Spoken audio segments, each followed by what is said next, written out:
Hello, welcome back to the Resina Dialogues Fireside Chats. And I'm delighted to be with Aaditya Thackeray, who's the Minister for the Environment and Forests of Maharashtra. And we're going to be talking about climate change, a subject in which he is quite passionate, as you'll discover. So Aditya, I've discovered that 43 cities in your state of Maharashtra are set to join the United Nations-led Race to Zero campaign that aims to commit to achieving net zero emissions by 2050. That seems a very ambitious target, and we know that, as in most parts of India, most power generation in your state comes from conventional fossil fuel sources. So how do you think you're going to be able to do this? And as you know, you and I have this passion for clean air. If it works, it'll really give everybody in Maharashtra clean air to breathe. But how do you get there? So it's a pleasure interacting with you again. And for air pollution, for climate change, we've had multiple conversations before. And the reason why we connect over air pollution is, you and I and a couple of more people we know in our fraternity of politics, with this rare breed of people who are speaking about air pollution, clean water, clean air, the right to life in terms of a better environment in our field of politics. Now, obviously, the whole factor in this is even today, the talk of climate change, the talk of anomalies in weather, erratic weather patterns, are they becoming climate change? Are we being hit hard by climate change? Mm-hmm. This is still in closed doors. This is still in these think tanks, NGOs, a couple of us speaking behind closed doors and four walls.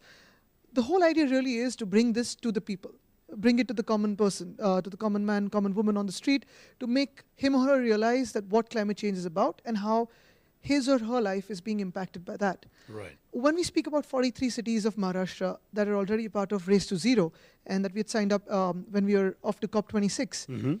The whole idea really was we've got 60 million people out of our 120 million people living in these 43 cities. These are all million plus cities.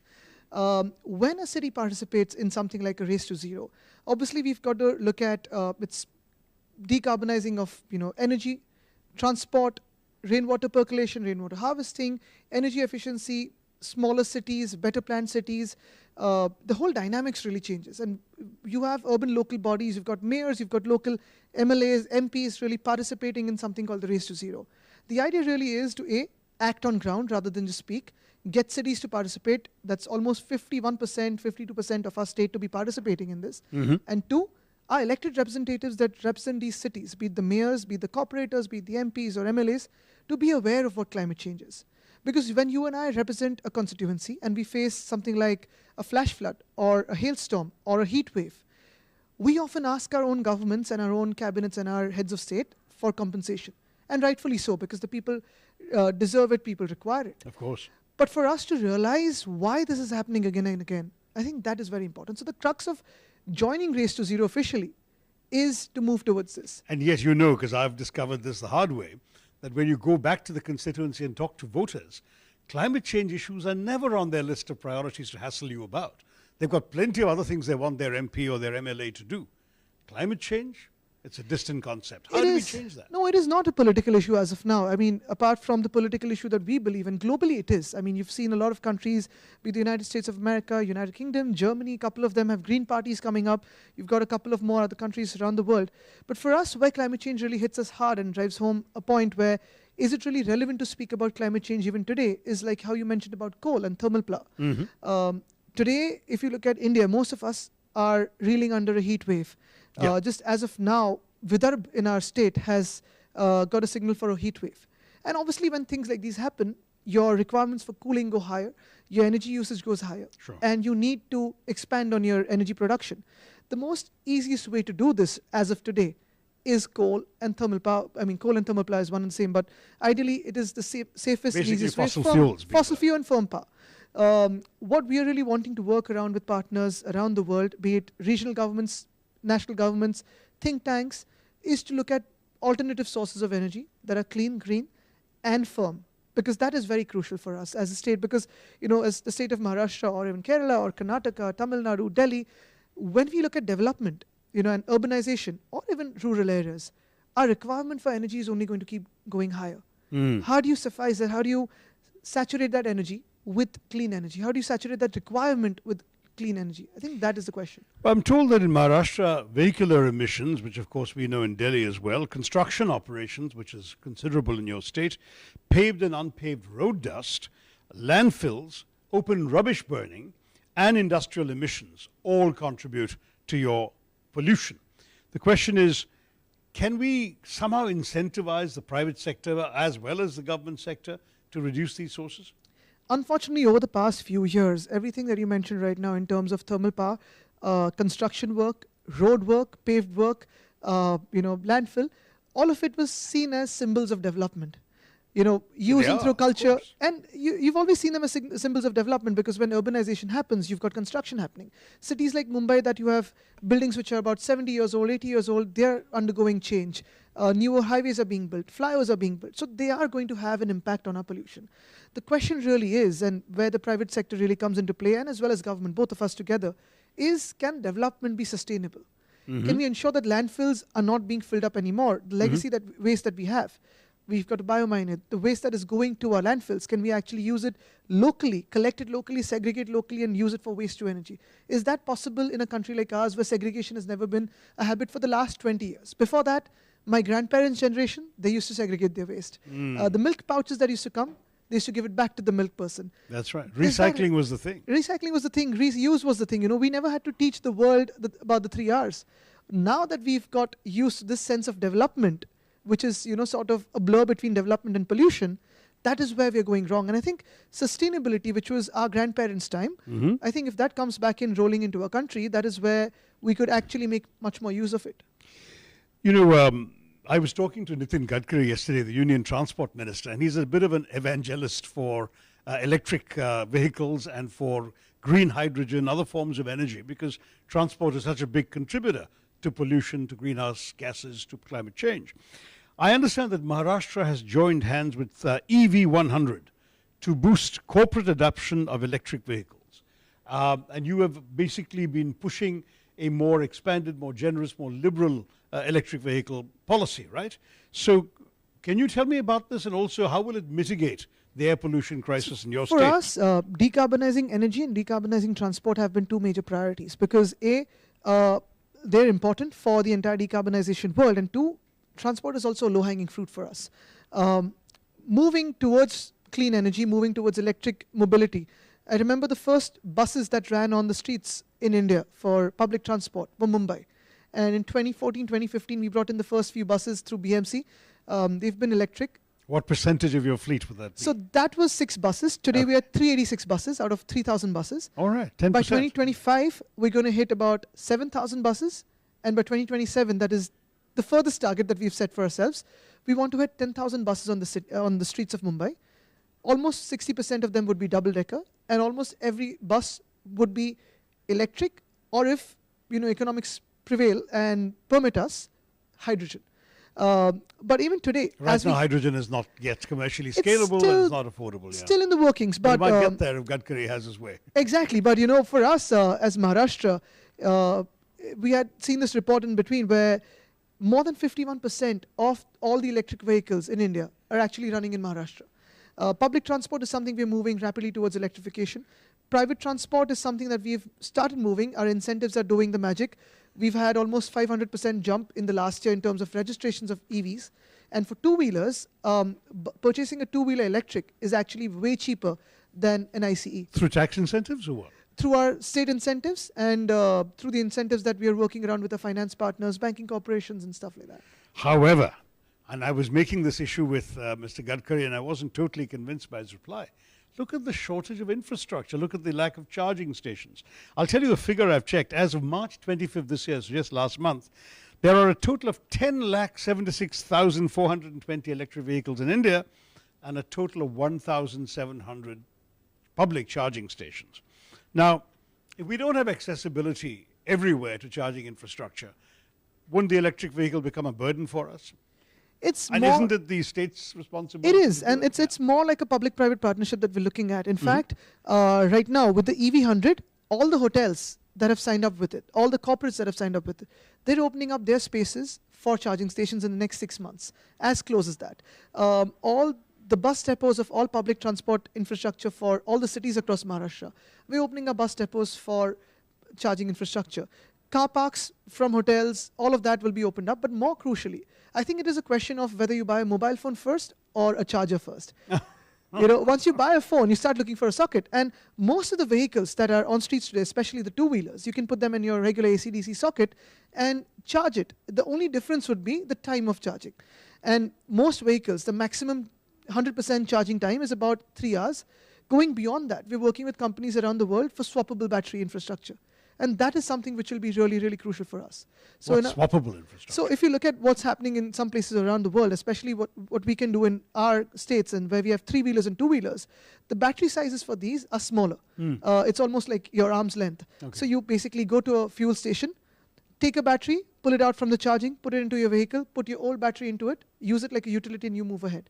So it'll actually bring down the cost of your vehicle, make your batteries more like a utility like what fuel is today. And save your time. And what we have designated our fuel stations to be across Maharashtra in the unified DCR that was recently launched is we've called it fuel, also alternative fuel stations. So you can have flex fuels, hydrogen, ethanol, electric, whatever, as we move ahead in time. Okay. What I'd like to ask is, how important is this kind of interstate cooperation on air pollution? Is air pollution really solvable at that level? Do we only need the central government? Can we get more things out of state governments that perhaps we can do through a top-down air pollution policy from Delhi? I think we need to have a bottom-up approach because what I've started, seeing, especially working closely with cities and even rural areas and districts and different units of governance, is if you start implementing things on ground, policies actually mature themselves, because otherwise policies come top-bottom and top-down approach, and they remain on paper because most of them are not practical enough. For us, as a country of more than 1 billion people, for us who's a country with so much diversity, and yet we have a shared future, all as one India, we need to look at different states cooperating and working shoulder to shoulder. We cannot have one state running the entire mile for climate change and the other state not really doing anything. But in your experience as a state environment minister, have you actually found any institutional cooperation with other states? We have. Have you been talking to other state ministers? Not at the level that we are now looking at working on, and especially a couple of months ago I'd written to the Union Environment Minister. Right. Because we formed the Maharashtra Council of Climate Change. And what I've come to believe is climate change and environment is no longer just the work of the Environment Department. Right. It's actually more the work of energy, transport, urban development, and rural finance. development, finance, planning, industry, transport, agriculture. These 8 to 9 sectoral departments that we need to be working together. If we can have a National Council of Climate Change where all 5 elements of nature can be talked about, discussed, peer-reviewed, I think that could be really helpful. But for us, that you envisioned in terms of getting everyone on board, if we can actually have this regional cooperation, I think it'll be a way lot easier for us to work, because one river flows from one state to another. The wind is common, air is common. It's all of us who've created borders. We've created borders for ourselves, not for pollution as well. Yeah, we can't put up a fence in the sky and sort of wall off our climate from the next state. But you've looked at the National Clean Air Program, I'm sure. I'm just curious about whether we can have any reasonable sort of airshed management problems for air pollution. There's talk of establishment of a commission for air quality management, which would essentially give you an opportunity to monitor and manage air pollution in the national capital region. That's become the one thing that people in the media have woken up to. Every Diwali, people say, my God, Delhi is unbreathable, we got to get out of here. Now, the situation here is, how do we make this kind of thing work in such a way that the states are not disempowered in the process? I'm very concerned about maintaining the integrity of our federal system and ensuring that states have the first responsibility where they are. But every time you get more than one state together, the challenge becomes the only authority above them is the center. Do you have any thoughts on that? I think we need a council like the GST Council you have for finance. We need a national But that's council. chaired by the Union Finance Which Minister. is fine as long as the states have a view and states have a vote out there. Because finally, the idea would be to bring everyone on board. And, we need to go beyond the political borders that might come in between two states. But for us, as working state to state, if we can actually put the politics of everything aside and add environment to politics when we are campaigning, to our manifestos, to our election management, that is one. But apart from that, I think we need to go to the root of the problem. And the root of the problem is climate change and the human impact on climate change. Are we acting as catalysts to, fuel it further, or can we hold it back? Right. Can we indulge in mitigation measures? Do we also need to act on resilience? Do we need to act on adaptation? I think these are some of the measures and thought processes that we need to have across the country, state to state, region to region, and that's how we move ahead. But you look, for example, at Delhi. When we get our pollution in this city, a lot of it comes from the west, from Haryana, Punjab, farmers burning stubble, that sort of thing. Isn't there going to be a challenge for any state to persuade a different state to do something in its benefit? This remains the challenge. I think the bigger challenge would be for us, as because obviously we come from political backgrounds, to keep away from the temptation of blame game and the temptation of politics and showing one-upmanship. Then that's why I've always maintained right from the beginning that this is not about who's faster than the other. This climate change race is not about whether Maharashtra is doing better than Goa or Karnataka or Madhya Pradesh. We've all got to be shoulder to shoulder, because finally we've got elephant corridors, tiger corridors, human corridors of logistics and industry as well. And how do we maintain the sanctity of both, of biodiversity, wildlife and ecology, along with our development, and create a sustainability factor between the both? You're so right. And in fact, I want to just take two quick issues before we wrap up. One is the public health aspects of air pollution. We need to do much more, don't you think, to explain to people that there's a lot of damage being done to their health because we aren't tackling air pollution on a war footing. I've realized, for example, that according to the latest figures, long-term exposure to outdoor and household air pollution has contributed 1.6 million deaths every year in our country because of stroke, heart attack, diabetes, lung cancer, chronic lung diseases, and neonatal diseases. I was horrified to realize that 116 Indian infants died in their first month of life only because of air pollution factors, especially indoors, but also outdoors, the PM 2.5 all over the place. We really need to get a campaign out to people saying this is why it's worth it fighting this. And the second aspect is women. Women suffer disproportionately from bad air, especially those who are cooking indoors and are breathing firewood fuel and so on. The government came up with the Ujjwala scheme, but most people can't afford refills. And the problem with that, therefore, is they use it once in a while, which means they're still getting the bulk of the pollution into their lungs. So it's also a gender issue. And I think we really have to do our very best to tell our voters, tell our citizens that this is about them. It's not some sort of abstract target that the Prime Minister went off and announced in Paris. It's about their daily lives and their well-being here. Exactly. And even today, when we speak about climate change and air pollution and health, obviously there is a lot of correlation that we can see. We can see a lot of direct impact on human life for the fact that you've got to pop an Allegra when you go into a dusty area. You start sneezing or you get watery eyes. And that happens with all of us. Now, in terms of, neonatal health care, or in terms of whether women are impacted or men are impacted or whatever age is impacted, I think that is again for something, for science to prove. And that's still going on, because in most of our ministerial replies, it said that it is not yet proven, although we know that it is being proven. The World Health Organization exactly. thinks it's proven. What I would rather focus on, and as you rightly said, this healthcare is one, and it's also a priority for a lot of people. But for a lot of people also, your basic right to life is to breathe clean air and have clean water. If we are struggling for this, even in the 21st century, what are you and I as politicians working for? We're working for a better quality of life for India and for the world at large.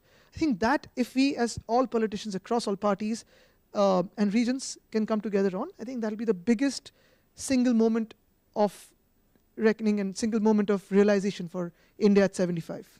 That's absolutely wonderful, Aaditya Thackeray. I just want to thank Aaditya and to tell you all, we have here a young minister with an eye on the future of our country, not just his own political future, but the future of generations yet to come who have to live in a cleaner environment and breathe healthy air.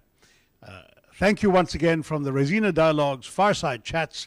Aaditya Thackeray, good to be with you, and I look forward to working with you on the Interstate Council for Clean Air. Thank you, and we've decarbonized fire. We don't have fire out here at the Fireside Chat. That's right. A fireless chat is what we should have called it. Thanks very much. Well said. Thank you.